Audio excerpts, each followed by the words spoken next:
Hi friends, welcome to Archana's కమ్మన రుచులు. సరే, ఎంతో హెల్దీగా గుంత పొంగనాలు ప్లస్ ఉల్లి అట్టు సూపర్ టేస్టీగా పల్లి చట్నీతో తింటుంటే సూపర్ ఉంటుంది. ముందుగా మీరు చేయవలసింది మా ఛానల్ని సబ్స్క్రైబ్ చేసుకోండి, అలాగే లైక్ కొట్టండి, షేర్ చేయండి. టేస్ట్ చూడండి, సూపర్ ఉంటుంది. చూసే ఒక బౌల్ తీసుకొని అందులోకి గోధుమ రవ్వ చూసారు కదా, గోధుమల్ని బాగా కడిగి ఆరబెట్టేసి ఇలా మిషన్కి పట్టించామన్నమాట.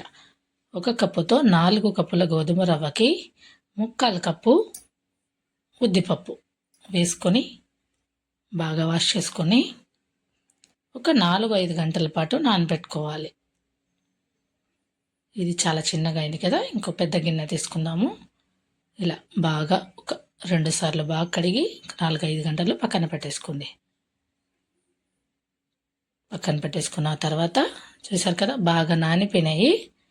ఇప్పుడు దీన్ని మనము మిక్సీ పట్టేసుకుందాము. మొత్తం అంతా మిక్సర్ జార్లో వేసుకొని, అలాగే సేమియా వేసుకుంటున్నాను. 1 కప్పు వేసుకుంటున్నాను. 4 కప్పుల రవ్వకి 1 కప్పు సేమియా. ఇష్టం ఉన్న వాళ్ళు వేసుకోవచ్చు, లేకుంటే స్కిప్ చేసేయచ్చు. కంపల్సరీ అయితే లేదండి, అంటే క్రిస్పీనెస్ టేస్ట్ కలర్ కోసం అని వేసాను. ఇష్టం ఉన్న వాళ్ళు వేసుకోండి, లేకుంటే లేదు. చూసారు కదా, ఈ మాత్రం ఉంటే సరిపోద్ది. మరి ఫైన్ పేస్టే, దోశ బ్యాటర్ ఉంటుంది కదా, సేమ్ అలా మిక్సీ పట్టేసుకోండి, సరిపోతుంది. మొత్తం అంతా మిక్సీ పట్టేసి, నేను కొంచెం పెద్ద గిన్నెలో వేసా కాబట్టి అది కొంచెంగానే కనిపిస్తుంది. లాస్ట్లో చక్కెర వేసుకొని మూత పెట్టేసి నైట్ అంతా పెట్టేద్దాం. నైట్ అంతా పెట్టుకోవచ్చు, లేదంటే 4-5 అవర్స్ అన్నా పెట్టుకోవచ్చు, చాలు. అయిపోయిన తర్వాత చూసారు కదా, ఇప్పుడు మనకి పిండి బబుల్గా రావాలి.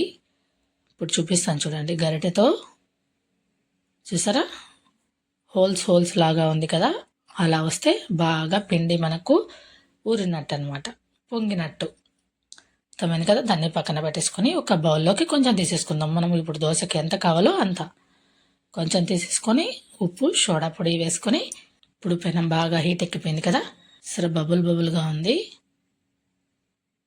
ఇలా వస్తేనే అండి, ఇలా గుల్లగా వస్తే దోశ చాలా టేస్టీగా ఉంటుంది. దోశ వేసి దానిపైన పొడి చల్లేసుకుందాం.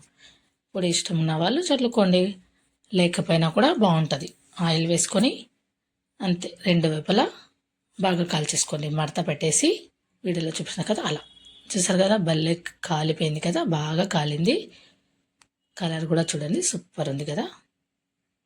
అంతేనండి, ఎంతో టేస్టీగా పొడి దోశ రెడీ అయిపోయింది కదా. ఇప్పుడు ఇదే దోశ పిండితో ఊతప్పం పొంగనాలు చేసుకుందాం. స్టవ్ మీద కడాయి పెట్టుకొని ఉద్దిపప్పు, మినప్పప్పు, అలాగే జీలకర్ర, ఆవాలు అవి వేగిన తర్వాత ఉల్లిపాయ ముక్కలు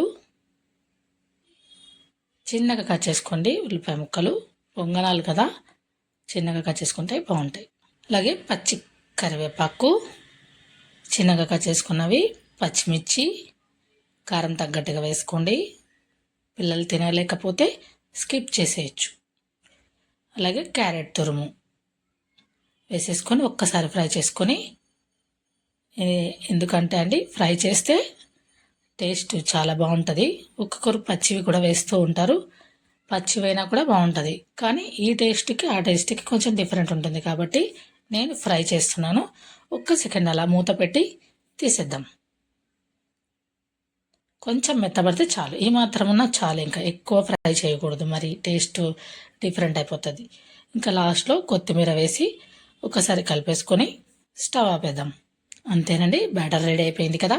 ఇప్పుడు బౌల్లోకి దోశ పిండి తీసుకొని అంతా మొత్తం మనం ఫ్రై చేసుకున్న ఉల్లిపాయ ముక్కది మొత్తం అంతా వేసేద్దాం. అందులోకి వేసి బాగా కలిపేసుకుందాం. సాల్ట్ సోడా వేయండి, మర్చిపోకండి. చూడండి, దోశకైతే పల్చగా ఉంటే సరిపోద్ది, గుంత పొంగనాలకి ఈ మాత్రం ఉంటేనే బ్యాటర్ కరెక్ట్గా ఉంటుందన్నమాట. ఇప్పుడు పొంగనాల పెనం పెట్టుకొని హీట్ ఎక్కిన తర్వాత మొత్తం అందులోకి ఆయిల్ వేసుకోండి. ఆయిల్ బాగా హీట్ ఎక్కిన తర్వాత వీడియోలో చూపిస్తున్నట్టు మొత్తం పొంగనాల పిండి మొత్తం అందులో వేసేసుకోండి. అన్నీ వేసేసి కలుంజి వేస్తున్నాను నేను. నల్ల జీలకర్ర ఇష్టం ఉన్న వాళ్ళు వేసుకోండి, లేకుంటే లేదు. మూత పెట్టేసి ఒక 10 నిమిషాలు అంతే.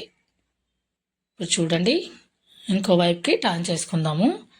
కాలాయా లేదా చెక్ చేద్దాం ఒకసారి. చూసారు కదా, భలే కాలినాయి కదా. అన్నీ అలానే చేసేసుకుందాం. అన్నీ టర్న్ చేసుకున్నాం కదా, అంతే. అవి ఒక లేదా చెక్ చేద్దాం ఒకసారి. చూసారు కదా, భలే కాలినాయి కదా. అన్నీ అలానే చేసేసుకుందాం. అన్నీ టర్న్ చేసుకున్నాం కదా, అంతే. అవి ఒక లేదా చెక్ చేద్దాం ఒకసారి. చూసారు కదా, భలే కాలినాయి కదా. అన్నీ అలానే చేసేసుకుందాం. అన్నీ టర్న్ చేసుకున్నాం కదా, అంతే. అవి ఒక